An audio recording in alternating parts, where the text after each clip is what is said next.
better watch out if your enemies are road ahead of full prophecy to be the greatest beast the world has ever seen. I feed him every day like the bones clean. I feed him all the hate and he goes me. He gets caught real big, pissed off quick, and if you cross him, you might drop dead. Metaphorically, of course, settling the score, never getting bored. Lots of blood and gold, always wanting more, freedom from the source. They don't really listen until they feel it for the party. And if you start shit, you be heartless in the darkness. Torn apart quick, you let scars rip, you be chewed up and discarded. And this world ain't bright, won't accept it. Negative energy, I expect it. Once it's in your mind, it's infectious. So The Lincoln Project salutes Vice President Donald Trump. As Vice President, Trump will finally have the time to do the things that make him happiest. Talk about old movies, playing on his phone, admiring the assets of other men. Meanwhile, President Musk can get down to the business of running the country. We at the Lincoln Project are confident that Donald Trump understands his position. Elon is smarter, wealthier, more charismatic, has a far superior and more successful social media platform and company, is more successful with women, and a better dancer. As President Musk and his assistant J.D. Vance select appointees and write policies, we feel certain Trump will play his part because he's a good boy. Who's a good boy? Trump's a good boy.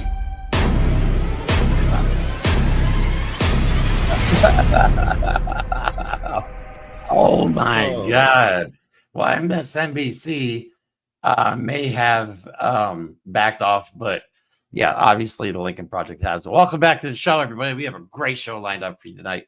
Tonight is all about how do we get through this, okay? All about how the Democrats, well, we're going to talk about where they fell short, we feel. I mean, they did a lot of things right, but we're going to talk about how we think they should have possibly approached the situation and maybe had, maybe they would have had more success, maybe not. And this is all about the resistance against Donald Trump, Project 2025, and all the fascist things that they want to impose on us here. So what's going on, Mike? How are you? How was your week so far? My week has been okay. I've adopted a new way of looking at the political world right now. I have watched so much less content. I have too. I'm still like drowning in the news because I got to know what's going on. We got to put a show together, but like, right. I don't go and hop from show to show and just drown myself in it. And I find I miss it. Like I miss the analysis of all the people that I used to watch very religiously, but like, man, my brain breathes a little easier if I just like absorb the information and then don't immediately like, I feel like drown myself with discussion about it. Even though we're a small channel and even though we don't have a whole lot of subscribers, we love those that are with us. And, if you haven't subscribed yet, please do. But I think we did a really good job of showing everybody what's to come because people called us extreme. Even my people locally that aren't into politics, I was trying to explain stuff to them. They're like, dude, that's crazy. That'll never happen in the United States. But a lot of things that Mike and I have predicted came true. I'm proud to say a lot of times we reported on stuff that even the media, independent and otherwise, has not picked up on. I still don't know how that Vance Nazi salute thing is not the biggest video in the history of the internet. But that, whatever. I'm not bitter. I should pull that up. I got to find that and show that to our guest. Speaking of our guest, we do have a guest tonight. We are extremely happy. And before the show, we had a good chat. I'm pretty sure this show is going to be absolutely bonkers, which is absolutely fantastic. So welcome to the show for the first time, bipolar comedian, as he likes to identify himself, and political activist, James Russell. What's going on, James? How are you? Welcome to the show. What's up? I got to use one of these really quick. I just got to, get in frame. Right? Hold on. There we go. There's your thumbnail picture, boys. I thought this was a war-free zone. This is actually our shirt, the AWA, Activism with Attitude. Nice. Love it. Fuck yes. I can't swear. No, you can. It's fine. Okay. Just, we try not as long as it's every other word, it's fine. Yeah. Copy that. Right. Because I get heated and stuff comes out that just shouldn't sometimes. But yeah. So let us know a little bit about yourself. Like, tell us a little bit about you. Yeah, this shirt I actually got at a BLM rally during the. What's that? Where are you from? Oh, you're going to love this. I am from the grand state of Idaho. Yes, I grew up less than 100 miles from the headquarters of the neo-Nazis. Yeah, lovely fucking state. Oh, wonderful. Wonderful. Yeah, lovely place. I was always wondering why they were walking so funny to getting into school, but you know. Well, wait How a long minute. you been doing- You look blonde hair and blue eyed. Are you? Hold on, that's where it stops. That's where it Are stops. you a plant? Oh, okay. All right. What are you trying to How infiltrate? long have you been doing? How long you been doing stand-up comedy? I really started doing it just after COVID. That was fantastic because that's when I wanted to start to transition into it. Nice. But I've been doing stand-up for about 7 years, kind of off and on. But I really committed right as COVID happened, and then I had to really hustle to find and get shows and bookings and stuff. So been doing it for about 6-7 years now total. Nice. So what was your reaction after? Because we went through like all the stages of grief because I felt like a relative had died, or like a close relative. Yeah.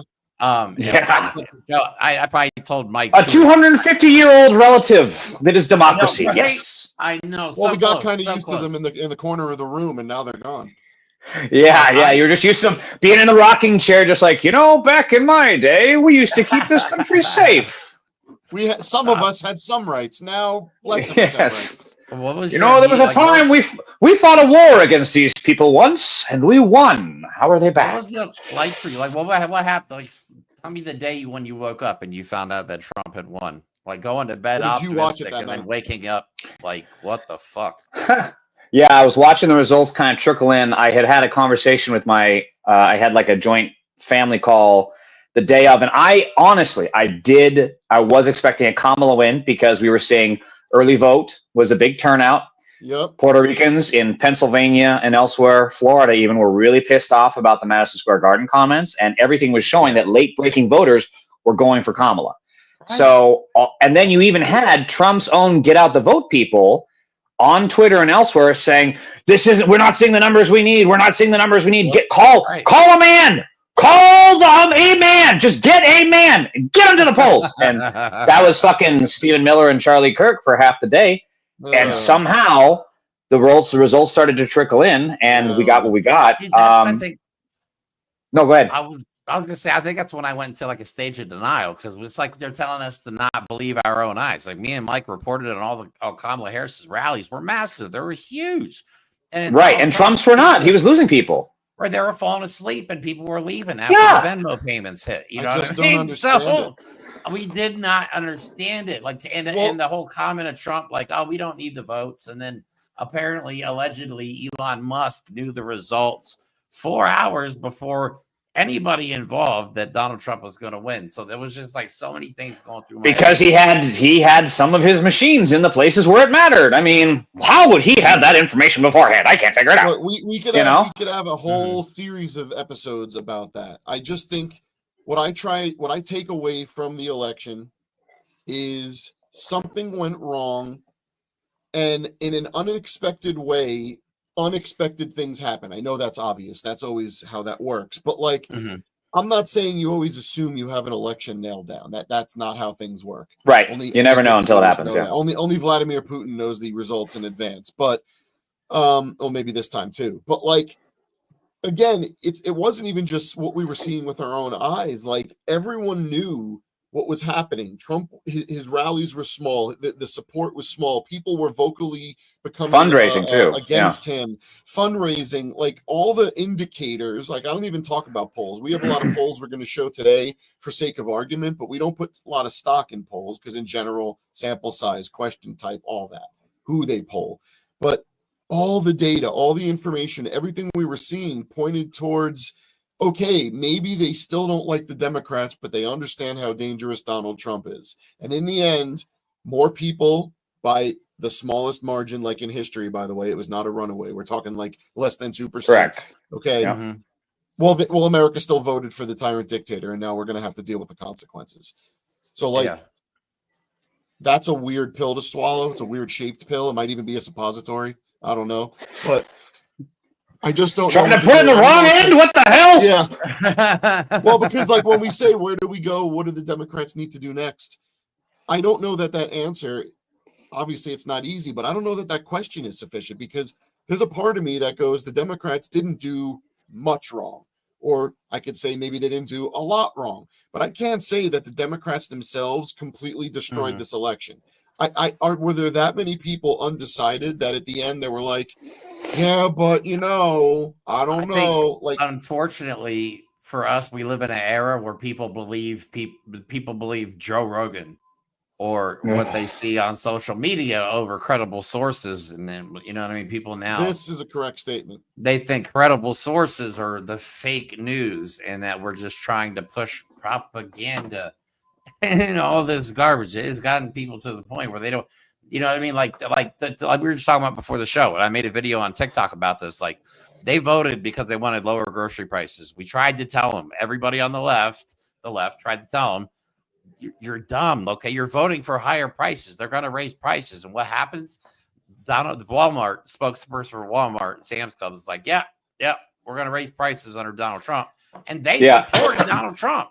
Like, they well, that's why. Is it the Democrats, or we know that a large, if not majority, population in this country reads below a 6th grade level? We know that most people are so tired and exhausted and overworked and miserable that they don't have time to read for knowledge, let alone enjoyment. So we are dealing with, is the Democrats going to find a way to get people to vote for them, or do we have too many stupid people in this country? Well, what I want to jump in with is when it comes to the exit polling showed inflation was the biggest issue for folks. And look, I have a union job, so I'm very fortunate. I'm a little bit insulated from it because I have, good pay, good benefits, et cetera. So I was seeing some recent charts that someone posted on Blue Sky, and it was very eye-opening. One of the biggest causes of inflation, yes, grocery prices were a thing, but they were starting to come down, et cetera, et cetera. A big impact of it was simply rent. Housing. That is something that is not stagnant. That is always climbing no matter what. Yes. And the Democrats, when Trump is, I hate to give him praise, but the fact is he's very good with his hyperbole, and he can punch through the media narrative. And that is how he gets his narrative out there, whether it's right or it's wrong. In corporate media, because they're in bed with him to begin with, because they want the tax breaks, they're going to launder that bullshit. And that's what, again, Joe and Mika with MSNBC are now kissing the ring, so they don't have to end up on the fucking hanging block, right? But exactly. And but some of us can see through it. So I mean, look, not all of us have the same education. I am not someone that believes a strict education is necessary to have critical thinking skills and be able to figure out your way out of a box. But you're not a fucking idiot. You actually have the ability to reason. You don't have to be formally educated. No, but you know what? You could think your way through a simple problem. Yeah. And when I say simple problem, I mean definitions of words. You say that, but wait until you drive and see people can't make a right turn on a red. I mean, that's the majority of the people that vote. It's funny. I always laugh because we have roundabouts now. They're new. And it's so I laugh because Americans, for some reason, can't figure out how to go around a fucking circle. No, it's like, stop, wait. Yeah, but that's the thing. Like, the beauty of that is a roundabout is round. So you just follow the curve, right? But that goes to my point of, it's not like the word tariff is new, comes out of a magical tome that was locked in a magical tower. It's a dictionary word, like literally. Does everyone that went through any level of schooling, 1st grade, 2nd grade, remember what the word tariff is by definition? No. But when all the people whose job it is to report and know things go, tariffs are bad, you know what you do? You'll look up the word in a dictionary and you go, oh, that's what the word means. Sure. So that when the orange-faced baboon is saying tariffs are good, you go, yeah, but this now. I mean, look, you don't have to go to the library anymore. You know what I mean? You have You have a phone. Can Democrats actually fix that? That's again my point. Like, we are going to put everything on the back of a party that already is shown it's not strong enough to support everyone. Capitol Hill bathroom ban against one person. You know, we have a party that isn't. Let's come back to that. People, yeah, we have a party that isn't willing to call out fascists, that isn't willing to call out racism, bigotry. Like, they're covering up sexual assault allegations for crying out loud. And that's why there needs to be a hostile takeover at the DNC. Exactly. They're talking about fucking Rahm Emanuel, fucking Laquan McDonald's cover-up, bitch. Are you talking to me seriously right now with Rahm Emanuel? No. So there needs to be a hostile takeover of populism to the DNC. And just going back to what with inflation was being the biggest issue, Trump can punch through the narrative, and the Democrats need to find a way to do that. And the only way that they can do that is by being equally hyperbolic. I don't care if you have to promise free fucking housing. to people. Do it. Well, Because Trump, remember when Trump said that the wall in Mexico? Well, how are you going to pay? I don't know, but Mexico, we're going to get, they pay the best. I make the best deals. And that was the talking point. And people believed it. And he just said that over and over and over in repetition. They do it. The Democrats have to do the same thing. And we just feel, then you can get Bernie. It's like, we will guarantee housing to the American people. Well, how are you going to do it, Bernie? We will do it. We will guarantee we're going to take it from the 1%, and just do it. Fuck it, just do it. You need to break through and get people to listen. I agree, but it scares the shit out of me because the facts aren't even complicated. The facts are there, and that's not enough for people. So, like, are we ever going to win back the people that have drank the orange Kool-Aid, or do we have to try that type of aggressive messaging to save Gen Z and the following ones? Because we're done. Right. We lost millennials. They fucked us. We thought we were going to be able to help save and prevent it and give it over to Gen Z. Well, millennials seem to have been like, but like I like beating my girlfriend and I like sandwiches. So, well, I want to jump in here on that point too, because it was really Gen X that delivered this by and large. Yeah, and Gen X and people making under $100,000, and again, that's because the Democrats are too busy courting fucking war criminals like Dick Cheney, or excuse me, Liz Cheney. Well, Dick Cheney too, technically, since they had him at the rally. And then also Mark fucking Cuban, a billionaire criminal. They're courting these people, and they're not getting. Where's our Joe the plumber? Well, where is Derek the engineer? Come on, what are we doing here? Well, no, but that's a good point. Maybe they got caught up in we can get better billionaires, we can get better celebrities. The endorsements, and I've read this. They don't do much, but they can harm you. Well, if they don't do much, I got to say, as much as I was all for all the endorsements Kamala got, they didn't turn out any vote. Especially Taylor Swift. I was like, okay, we win. We have the Swift endorsement. No fault of Taylor. Taylor, you're letting us down. What happened, lady? Looking back, I think they should have played dirty, took the gloves off. Like I would have every rally, I would have talked like maybe 30-40% about what I'm going to do for the country, and the rest of the time I would have been talking about Donald Trump's sexual assault allegations, the fact that he's been held liable for sexual assault, the fact I've had pictures of him and Jeffrey Epstein. I think people do. And I think here's the thing: the Joe Rogan interview.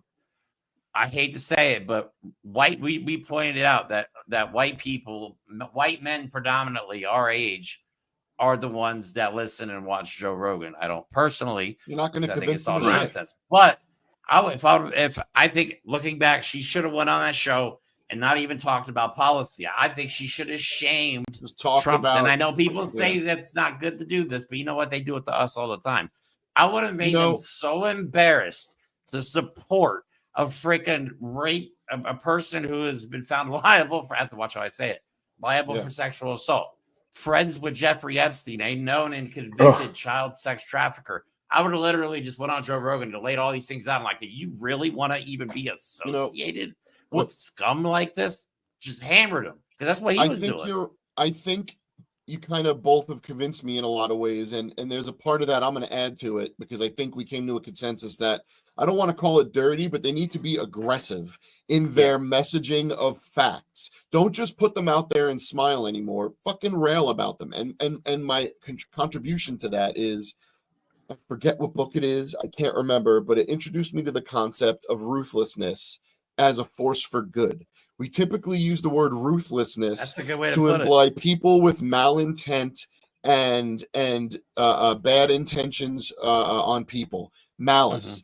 But if you really look at the term, it's a relentlessness, and it's a relentlessness in pursuit of goals. But the key is, it's not about violence, but you have to give up that ruthlessness when you're done to show. It's almost like conceding power. Like, I still think Biden giving up power was a great show of how this country should work. Yeah, there's democracy.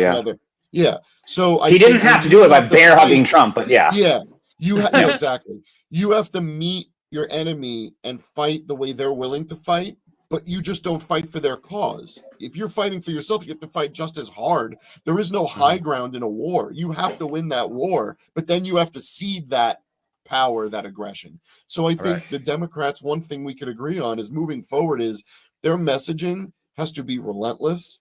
It has to point out exactly who these people are.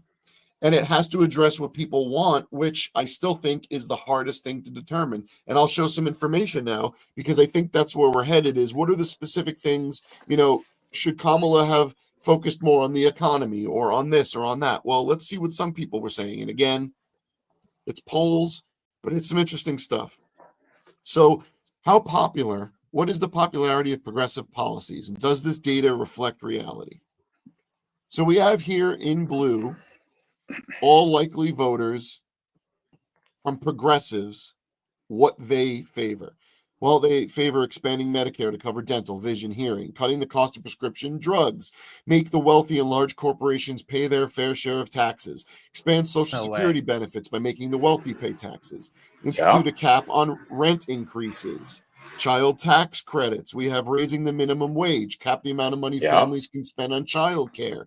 The point is, the Democrats, Kamala Harris they win on policies for that. Donald Trump famously doesn't have a policy for how to put his shoes on, and it's coming in 2 weeks, and he has a concept of a plan. I have concepts of how to tie a knot. I have concepts. Yes. Around the bunny, through their holes. I like the bunny holes. But we're so used to, in these past 10 years, seeing a campaign that has nothing to do with policy. Because even Biden won by actually kind of attacking Trump. It worked. He was like, I'm not him. He's nuts. Shut up, man. I'm talking. All that type of crap. Yeah. But Kamala spoke more about policy and provided information on policies and came up with new ideas for policies than any candidate in the past 10 years. Didn't work. Yeah. And all those policies spoke to what her own voters wanted. Yeah. Well, and then the corporate media, of course, was like, Kamala doesn't have policies. She doesn't have anything on her website. And that's a big fault, is the corporate media is against us. And we have to start calling that out the same way that Trump called out the lamestream media respectfully. I mean, we don't have to attack the First Amendment, but we can respectfully say, look, New York Times, you guys are laundering Republican talking points that are getting trans people killed. You are laundering Republican talking points that are letting billionaires steal money from the working class and wage theft. And in price gouging and all that. Well, I just heard not only are there, the reason they promised no tax on overtime is because there will be no overtime pay. Yeah. You'll still have to work the same amount of hours. You'll just get paid a lot less. And what was the other thing they just announced as well? Oh my God, I can't remember now. But it's just like they voted to just have a worse life than they already do, which is just something Republicans have always voted against their best interests because their religion tells them to, their politics makes them scared of gay people, and they're very generally undereducated. The voter base. The Republican politicians, most of them are dumb too, but they're also assholes. So they're in it for their own benefit. Look at a Matt Gaetz, right? I'm not going to go too deep into it, but the guy was put forth as an AG pick. Then the day before the ethics report was going to come out, he left Congress so the ethics report wouldn't come out. Then the ethics committee voted not to release it, but that was the same day that they got more information about more children that he probably molested. And so he said, I'm taking myself out of contention because if I go through the confirmation process, everyone will know what I did. So now he could just go run away and be the governor of Florida and no one will ever care. And why is no one from the Democratic side saying MAGA pals with pedos? Yes. Why are you guys not doing it? You want to appeal to suburban moms where you're trying to gain the votes? Say this is how you protect kids. Keep Republicans out of your fucking bathrooms. That's exactly my point. You literally, I don't know if you caught the bait or you knew what, but the point is that's exactly right there an example where every single Democrat on every show, every interview, no matter what question they ask, they go, I want you all to know and take a moment, this audience who I might not have a chance to speak to often. Donald Trump's pick for attorney general is embroiled in a underage sex trafficking and drug case where multiple people continue to come out and report that he raped them. Just say it on the camera. I don't care if they cut after it. You said it on live TV. And there's your soundbite. The president, the next president of the United States, has picked is also a pedophile. People. There are so far 3 or 4 known pedophiles. There are people. Linda McMahon. Yep. Yes, brother. Because her company allowed children to be molested. Like, it's literally a cabinet full of pedophiles. But to get back on track, we got to stop saying that word. That'd be a great political ad, like a suburban mom just opening her cabinet and there's Matt Gaetz like, oh, it's a cabinet of pedophiles. Fuck me. Yeah. All right. We'll be good. We'll be good on the word. Oh, sorry. No, I did it. I said it enough time for 10 shows. So Yes, the you point did. is, back on track. The Republicans have their own mess, but why don't the Democrats report on it? You know, one of they're the chicken things that shit. we'll see, one of the things I'll bring up, you know, what do they need to do? Well, we need to convince people. We need to convince willing Republicans to defect vote. I don't know that that's something we can do. Some already started, but it wasn't enough. Play off Trump 2.0 broken promises to workers. They're gonna happen. Will the Democrats seize on the opportunity and safeguard what they can of the Constitution? He's going to come for it or he's going to ignore it. The Democrats need to get on every platform. Digital's best, guys. No one watches TV anymore. And say every time that they destroy and shit on a piece of the Constitution, they are doing this. Here's the piece and there's the brown stain. Here is why this is actually a pretty good lead into this video right here. Regarding what they plan on doing with the Department of Defense, because this is terrifying. This is exactly what they're planning in Project 2025, even though we fucking told you so, but nobody wanted to listen. 2025. And he has appointed an idiot, Fox News host, to be the most powerful, a white supremacist, known accused spousal abuser or whatever. And rape, outright rape. Midas Touch reported that 38% of Trump's cabinet picks have sexual assault allegations against them. And here's why Pete Hegseth is such a horrible. Is it? How do you pronounce his fucking name? Hegseth, whatever. Hagaby, whatever. The whole point of his Hagsack. The whole problem with his nomination is he's the guy who says he doesn't wash his hands because germs don't exist because he can't see them to the naked eye. So it's like all that Hamas and ISIS and all these other people have to do if we ever end up fighting them, the Russians, they just have to hide underground and they'll be, all right, we surrender. We can't find you.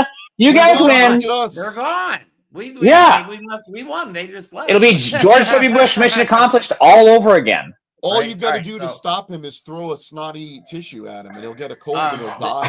Have you seen those? Have you seen those Instagram videos of the fake Sigmund and Roy magic trick where they're like someone has a bike here and they like hold up the blanket and then the bike you can see it like go away and then they take it and the bike's not there and it's like look it's magic. That would be Pete Hegseth as defense secretary.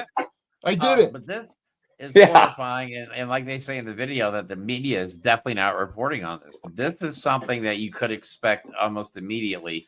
And then the top generals have already said that they're willing to take lawful orders from Trump. But what is a lawful order anymore? Well, according to the Supreme Court, any order Donald Trump can dream up in a fever dream of Big Macs. So let me play this video real quick and talk about it real quick. Yeah. Let's look a little deeper at a section that's been overlooked in the media. Their plan to radically remake our military. If one were to write a credible roadmap to transform our democracy into a dictatorship, this is what it would look like. And a big part of that is to turn the most effective, professional, and nonpartisan fighting machine that the world has ever seen into Trump's MAGA military force. Ready, willing, and able to deploy against our fellow citizens should Trump issue an illegal order. It achieves this goal in 4 steps. First, it corruptly uses the power of the presidency to fire flag officers, generals, admirals, and so on, who they deem not sufficiently loyal to Trump. Second, it stops promoting anyone in the military who doesn't pledge allegiance to their agenda. Third, it obliterates military readiness programs that ensure our diverse forces know how to work together. Fourth, it actively recruits troops who may have been targeted for radicalization by white supremacists. And then, it enables the use of the Insurrection Act to deploy the military inside the country against political opponents, protesters, or just about anyone Donald Trump chooses. There you go. That is the amount of I still love how the guy is talking like Zed from Men in Black. He's like, we have to find the bug, and if we don't find the bug before he escapes, we'll all die from the Arkelian death ray. But there's a perfect example of a legitimate threat that plenty of people have been warning about. They're already talking about implementing it. They're proudly talking about it. Everyone's warning everyone about it. What do Democrats do? Because it's out of voter hands now. Because by the time we do get to a potential, and I'm still saying that kind of cheeky, potential midterm election, if it ever happens, That's what the damage he can do if he purges current military leadership. What can the Democrats do to fight that? If all we're left with, if they do agree to message aggressively, what can they do? You know, it's not just about getting voter confidence back. They're in a fight now, in a legal fight. We already have the Democrats defecting to allow the Senate to approve a bill so that Donald Trump can now just cancel the nonprofit status passed the House. Charity that he deems is a threat to national security. So number one, Palestinian organizations are gone. Number two, LGBTQ and trans, all that is going to be gone. All these, he'll get rid of the Red Cross and Salvation Army and all that. Like, so how do the Democrats fight a two-front war of messaging to get voters for the next election? Do you just wait for everyone to fail? Because before the governing fails, what's he going to do with the military? Well, the first thing I just want to jump in real quick, Jeremy. The first thing I want to say is that kind of goes back to that other PowerPoint earlier, is that vote vets thing was specifically catered towards Republicans. It was catered to Republicans who had served in the military, and it got us dick shit. It got us absolutely fucking nothing. Kamala's whole strategy of having war criminal Dick Cheney and billionaire criminal Mark Cuban, you're not going to win by pivoting to the center and courting these mythic right-wing sympathetic voters. You're not going to win. You need to be progressive and you need to be bold. And that means the Democrats need to find a fucking spine, because that's the only way that's going to happen. And them obeying in advance. And again, kind of going to the with Sarah McBride with the trans bathroom stuff, saying, "Oh, I don't want to make it a big deal." Respectfully, you know, it's her choice. She is a trans person. But exactly. You need to make it. You need to show how crazy these people are. She shouldn't have made it a big deal. Every fucking Democrat in Congress should have stood up behind her and said no. But supposedly she actually asked the caucus to not make this an issue. And it's like, Sarah, what are you doing? Do you know how many trans people are looking up to you right now to set the agenda, to be a defender of them, and you're capitulating, you're obeying in advance. And this is not how you fight fascism. So she needs to change course, and Schumer again, licking the boot, kissing the ring for Trump coming into the White House. This is not how you win. You have to fight. And I called my congressman. I said, you need to dig some fucking trenches. Fudge. You need to dig some effing trenches, and you need to you need to dig in. You need to get munitions. You need to make fortifications. Every single fight, every nomination, every bill that Trump puts forward needs to be a war. Well, to quote Billy Butcher from The Boys, scorched earth. I think you hit the nail on the head. And again, this is going to this theme we seem to developing. You know, they have to do what it takes to win. And previously they thought, we all thought, you would be able to convince enough people of the facts, of what they see in front of them. And now we're past the point of just presenting the facts, and it didn't work. So if that didn't work, we have to separate the two things. The Lincoln Project, who makes those great videos, is ex-Republicans, and some of them consider themselves Republicans, but ex-Republicans fighting to get messaging to Republicans. What we need is Democrats and Democratic organizations. Let them do their thing. Rephrase that. Progressive organizations to make videos as comparably good as the Lincoln Project does. And I haven't seen that yet. Maybe and Joe Biden can be that, but we need that type of messaging that rallies the blue troops to fight harder, not just tries to recruit the red troops. And last count that I saw, Trump was at like 76.5 million votes. I think Kamala was at like 74.5 million. Biden got 81 million votes. There is no denying that progressive voters stayed at home because, respectfully, I think Kamala's messaging was a failure. She worked harder to gain these mythical centrist right-wing people people would listen to Liz Cheney, and then she sends Richie Torres to lecture Muslims in Michigan. She sends Bill Clinton to say, hey, you know, I understand we're bombing your country, but hey, you're fucked without us, boys. Like, that is not effective messaging. No, I think you're right. I mean, we're at a point now where we have to really look at this objectively, and I think they did all the right things right, but they did some of the morally right things wrong.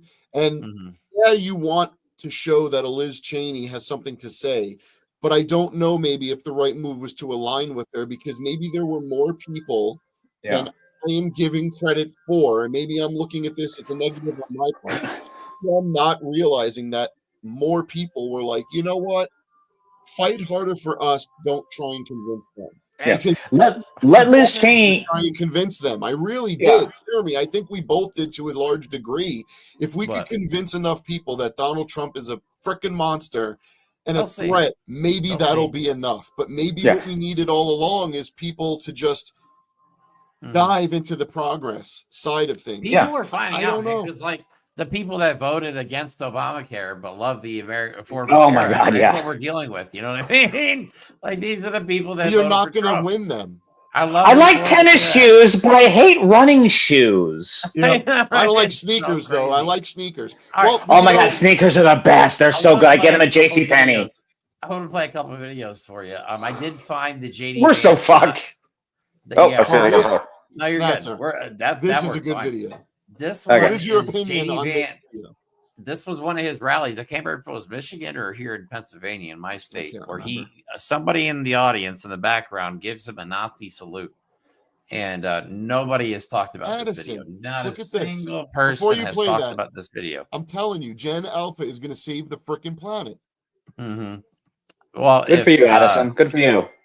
If these billionaire boomers don't destroy it first, hopefully Yeah, we true. can survive this. But let's see. This is the video. I just want to get your reaction on this. This is insane because this is now number 2. This is number 2. I call it him number 2. Yeah, Well, actually, well, JD Vance is like missing from the planet right now. Nobody's seen him.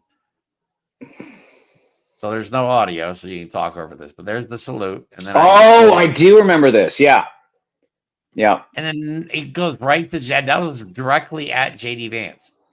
You know what I mean? Like, and then I slow it down even more for.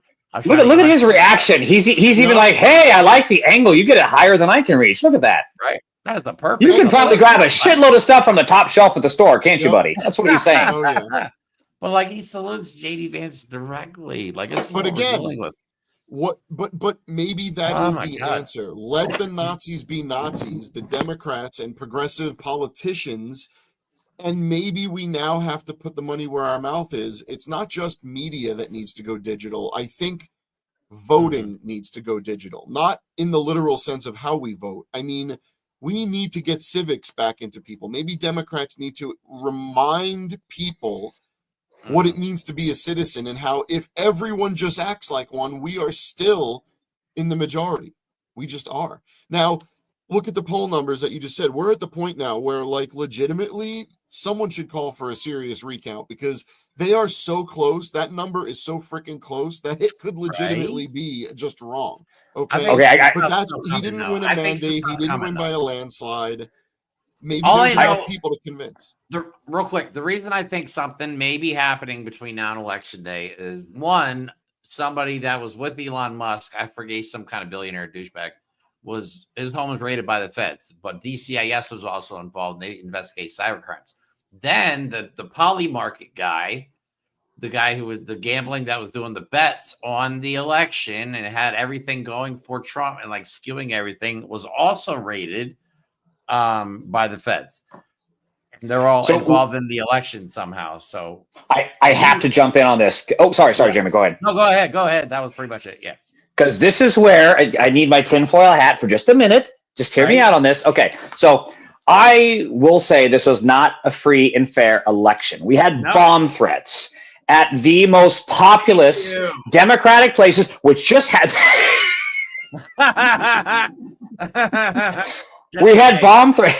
Okay, you're going to be really... I'm going to just straight for you. This argument is straight for you. So all the bomb threats were at specifically the places we needed Democrats to turn out the most in all the swing states. North Carolina, Georgia, Michigan, Pennsylvania. It was all the places... Russia, by the way. Correct. And it was all the places in Democratic voting areas. None of this shit happened out in the world. They didn't happen in bumfuck Pennsylvania near the Amish areas where they sure turned out, right? Yeah. Didn't happen there. This was a coordinated plan. And if you remember in 2016, we didn't find out about the whole Don Jr. handshake with Putin thing with, if it's what I say it is, I love it. We didn't find out about that until damn near Inauguration Day.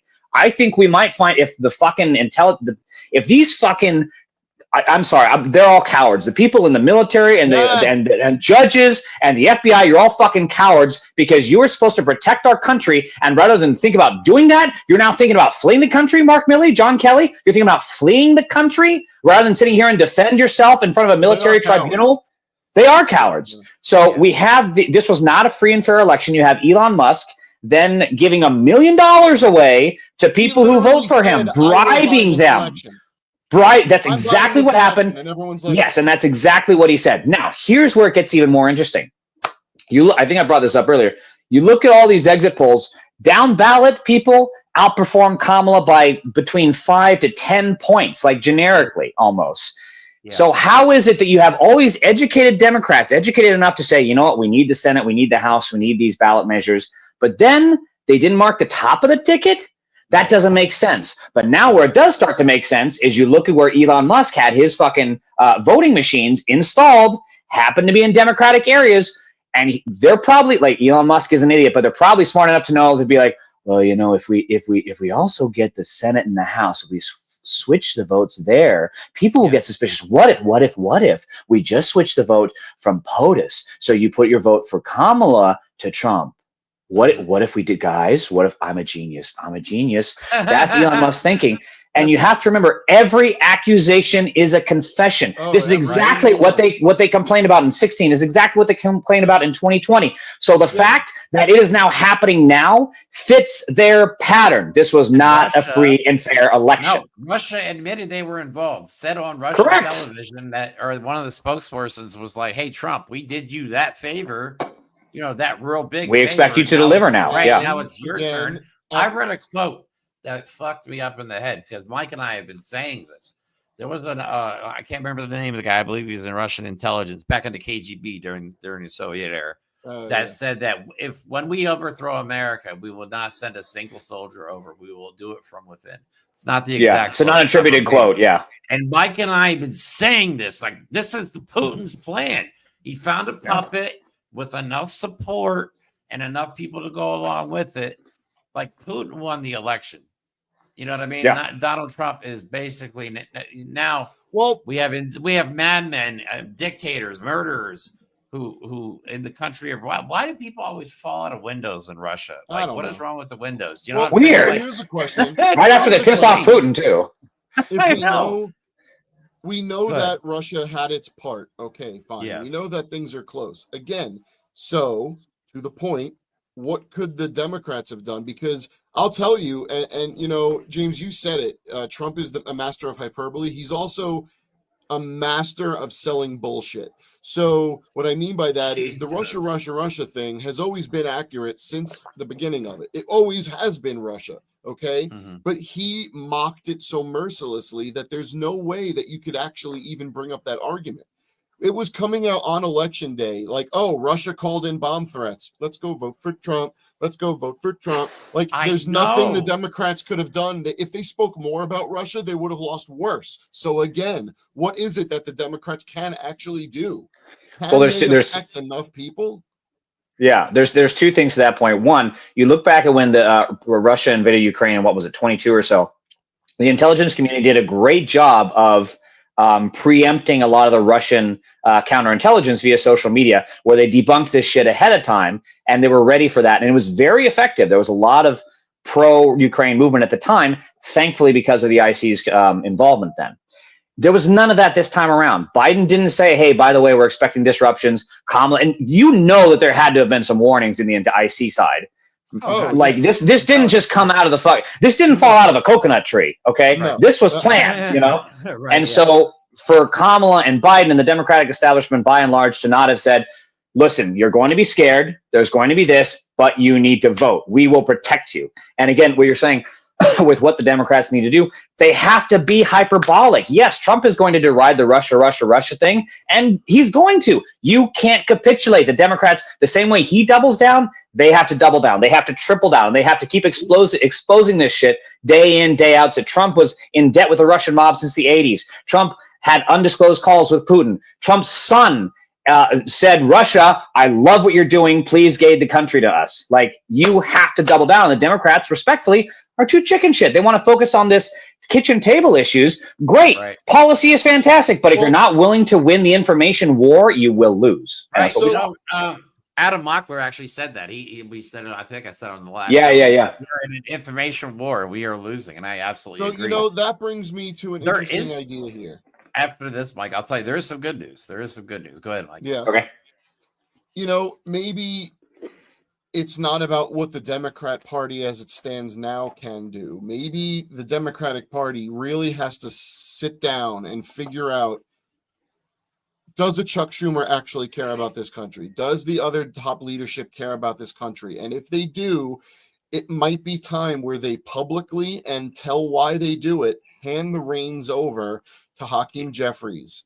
Okay, Jasmine Crockett. Jasmine Crockett, yes. Hakeem Jeffries, but I'm just saying, we'll go into that later. And my point and we could. I get your point. Yeah, next generation. My point is we need the next generation to start molding a progressive party and not trying to turn the Democratic Party into one, but by starting almost brand new by saying this generation of leadership is more progressive than they are Democrat. Move this party by giving it to them. But that's going to take what we're doing right now. We have to be pushing the party that direction. We have to do the hostile takeover. We have to get involved in the DNC election. Right. Well, the reason I see it is let's just play the game, right? Who comes up in 2028? Who on here would we say is an overly and a progressive candidate that we would want? Is it Pete Buttigieg? No, oh God. I mean, Stacey Abrams, I love. Yeah, same. Elizabeth Warren, she's right about the banks, always has been.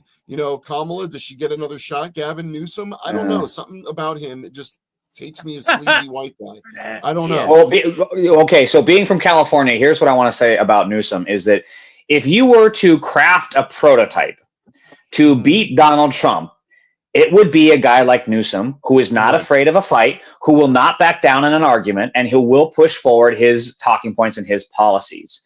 And he has the benefit of being a white male, so he's going to ride that entitlement all the way. That is a benefit that he will enjoy. Okay.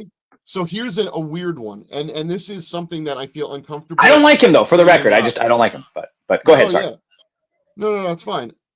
I don't want to speak on behalf of groups that I do not belong to, but I'm going to point out, I would love someone to respond, someone to listen and answer me this question, because this is genuine. As a progressive of color, of queerness, of anything else, should the Democratic Party use the white privilege it can through a Gavin Newsom? The white privilege agenda. No, but use that. No, but can anyone trust the white people to do it? My point is, funny you said that. I want to hand the leadership over to all these other people that don't look like me, that have experiences different than me, that I trust to move this forward. But will anyone listen to anyone that isn't a white person in this country anymore? You can't trust Newsom. He's in the pocket of the tech bros. That's the problem. But that's the thing. So the only thing that California has the 5th largest economy or GDP in the world. I mean, they have a lot. I think we're 4th now. Actually, I think we moved up to 4th now. Third. If it was a country, it would be like. Honestly, Addison says, I don't trust white people. Very smart of you, Addison. Very smart. So the people here you're listening to don't trust us. I mean, listen to us. We appreciate you listening, but, maybe just do your own research, as they say. Let me say on the good news here. The good news. Okay, you mentioned Chuck Schumer. Apparently, while these guys were all celebrating with Elon Musk at the rocket launch, the Starship launch, that was a failure, by the way, just to point out. Like Elon Musk thinks he's going to get to Mars. Dude hasn't even made it to the moon yet. He can barely get out of space. Oh, he's gotten to the moon, but it's chemically, not through rockets. So Biden and Schumer and the Senate Democrats are pushing through Democratic judges. She honestly has, and she's only like 11. Addison is our junior. I would really love to see Elizabeth Warren, but I don't think rhetorically she's going to win a debate against Trump. I think he's going to steamroll her, and she's a very smart lady, and that's going to come off, and people are going to be like, "Oh, Trump, dumb man, talk over woman. I win." Well, but to that point, she's right. She's smart. She knows what she's talking about, and I'm only going to use this person as an example of the archetype of politician the blue side needs, an AOC. To your point, agreed. 100%. Elizabeth Warren would win every single logic debate from Donald Trump, but he would make her cry running off stage. And I'm not saying that from a misogynist, sexist point of view. I mean, Elizabeth Warren, as much as I respect her, I don't know that she could handle a Donald Trump, whereas an AOC would mutilate him. A Gretchen Whitmer. Yeah, I agree on that point. Yeah. That's my only point. That's all I'm saying. We need the people that have the balls. You need the fighters, yeah. To just be like, I don't give a shit. I'm going to destroy you. I think a third of all the federal judges now are Democratic appointed or Democrat appointed. Thank God. And I'm so glad. That is the one. So that is the one bright side in the Senate is that they're pushing through these appointments. Thank God they found sense. Now, Donald Trump, of course, freaked out because this is what they were doing during, when Chuck Schumer and Biden, they waited for this. Biden was like, do it now. They're gone. They're He's like, stop confirming Democrat judges. I know, right? But here's what Don Jr., who will also be in the White House, who should not even be allowed to hear the White House. He's in the white pile. Yeah. So apparently, shouldn't be allowed in the supermarket.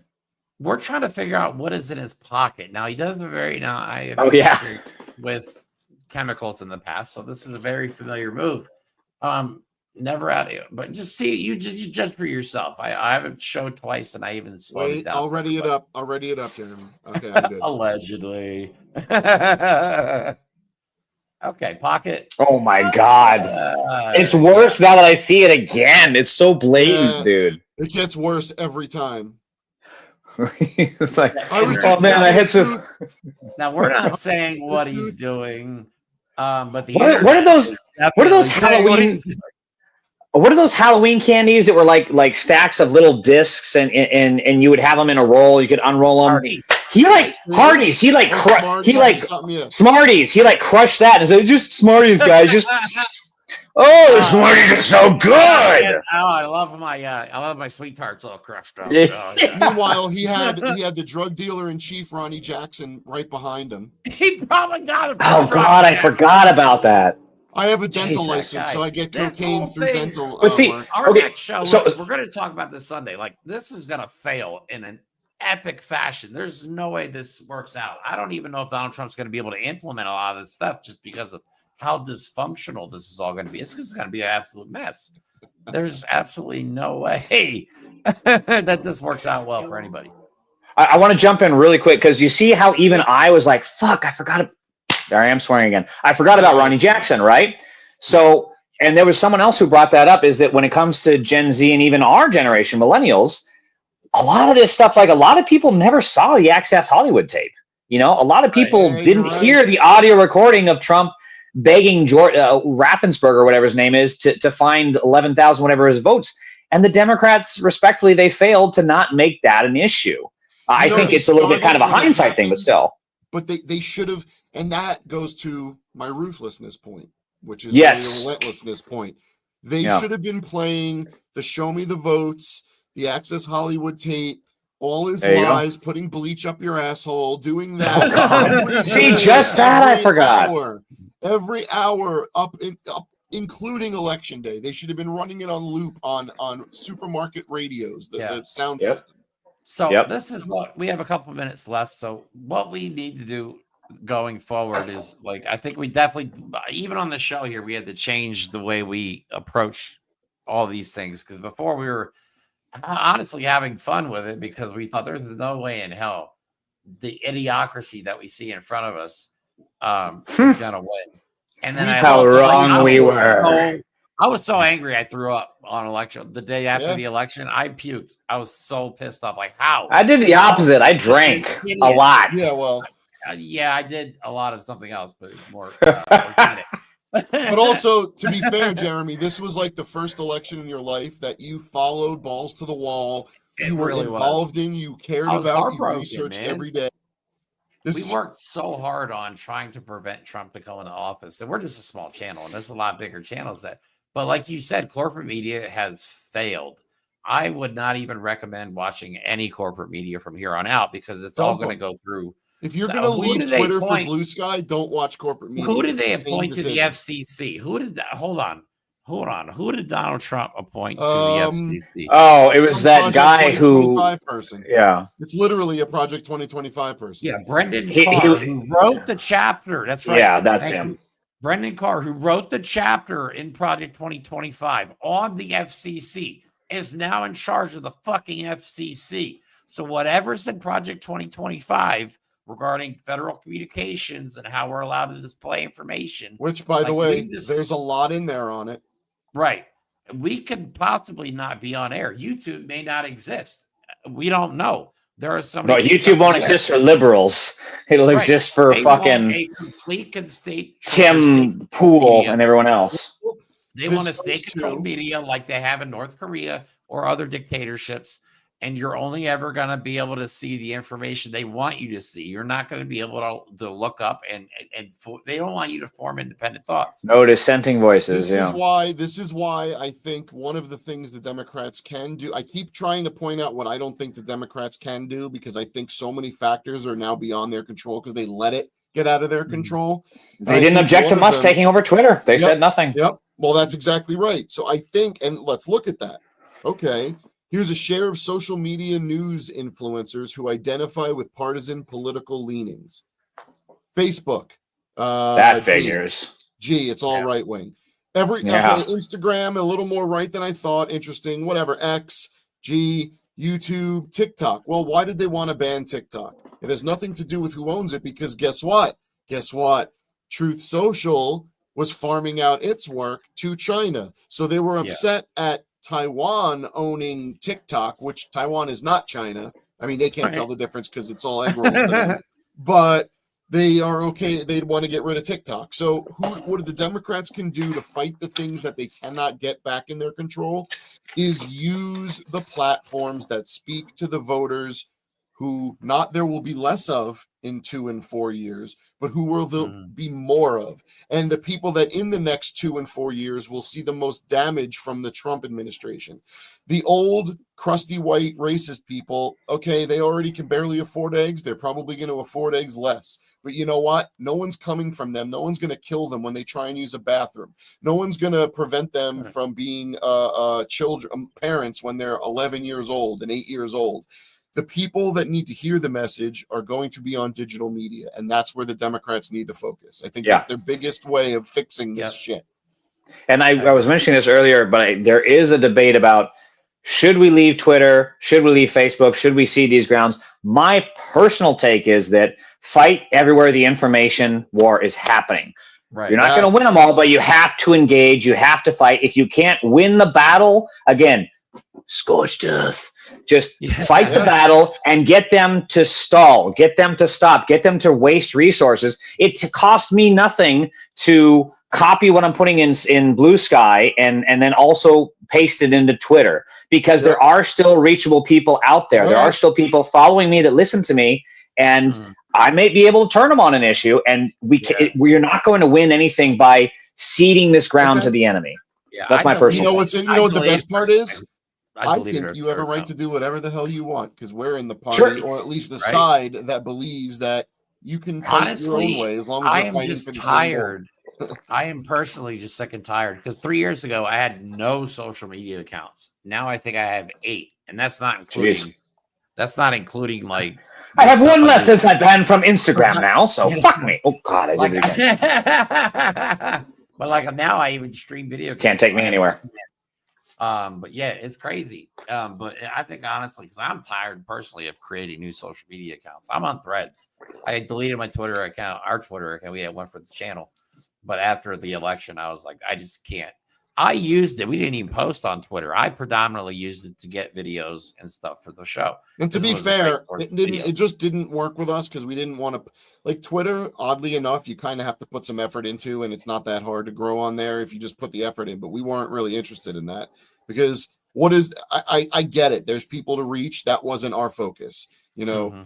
But I agree with fighting where the fight is, but I also agree with, you got to develop new technologies and you got to recognize the ones that are working. So maybe if we cover all the fronts with relentless messaging, call people out for what and who they are, show what they're doing, show the pictures, show the images. We just before the show, and I sent it to Jeremy, there's a video of what's her name from MSNBC, literally letting Trump grab her ass, kiss her on the face. This was like a couple of days when they were there visiting. It just came out. Yeah. Mika Brzezinski? Yep. Ugh, it does not. I just sent it to Jeremy. Like, he's basically fondling her. I thought he was married. He's a good Christian. He's sent by the Lord. Like, what are the, but you know what? No one's going to show you that. No one's going to show the JD Vance smiling to the Nazi guy. Democrats, when they get on a show, whatever it is, just hold up your phone and play that video. Just control the media. Don't let the questions they ask, which are inane and stupid and pointed and loaded, don't even answer those questions. You control the narrative. Yeah, and if I can, I know we're kind of winding down, but I just want to you were asking earlier about the what we saw on election day, and I think kind of the day after, once it was official that he won Michigan in the blue wall, like we're going to lose so much progress. I mean, the Supreme Court gone for our generation, maybe even the next. Maybe more. A lot of our rights gone, and we were making so much progress with the labor movement. We were Amazon, Starbucks, Tesla, unionizing was going everywhere, and now it's so forked. It's so forked, and all these people. That is what devastates me both, and I had to make a lot of calls that day to the people that I know that are at risk, trans folks, and people that might be subject to the new immigration crap. And I just had to say, like, make plans to go into hiding or protect yourself or go flee the country, whatever you have to do to stay safe. And that is what we're at now.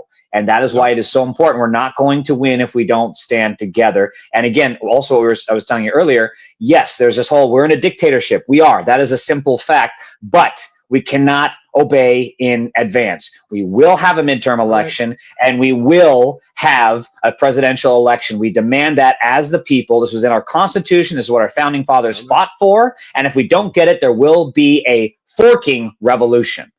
Yep, I agree. That's a perfect place to end. Braveheart speech, freedom! Thank you very much, James, for coming on the show. Thank you. That's a perfect place to end it. We'll definitely have to. I want to talk to you about doing some more content together.